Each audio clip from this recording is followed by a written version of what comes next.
Let's talk about how I structured my novel. So this is the table of contents for my debut, What Embers Remains, and I did actually end up using a literary device to help me put this together. That literary device was the Rashomon effect.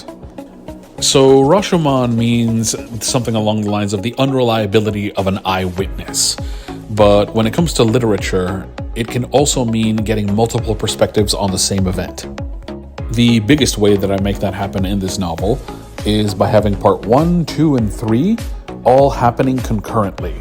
So by reading part 1, you get Ferris's point of view on the inciting incident. Part 2, you get Talleyrand's. Part 3, you get Celia's. And each one of them is actually a bit of a different genre. Part 1 is a blue-collar psychological tragicomedy. It'll make you cry. It'll make you laugh. It'll make you cringe. And it ends in a way that's designed to rip your heart out, because the rest of the story is putting it back together. Part 2 with Talleyrand, on the other hand, is more straight-up military sci-fi. We get to see them planning. We get to see them execute plans. We get to see a raid. We get to see how they live and what the logistics of their lives are like. And it ends by catching up to that inciting incident. Part 3, on the other hand, is a satirical political thriller with workplace comedy tossed in. It's very different from the rest of the parts, but it still ends up at that same inciting incident from a very different perspective.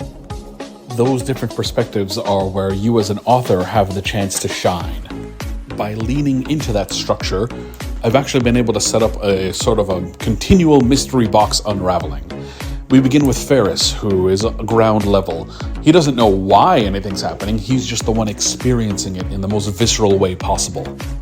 We then move on to part 2 with Talleyrand, who gets to experience the inciting incident from an external point of view.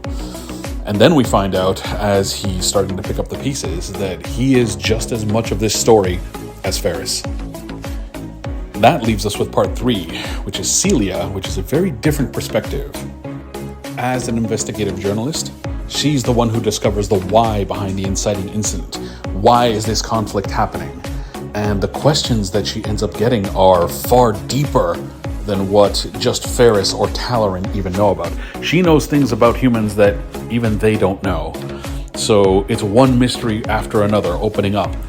And the second half of the story, where we're now talking alternate universe gravity and on, is answering those questions slowly and rebuilding these characters.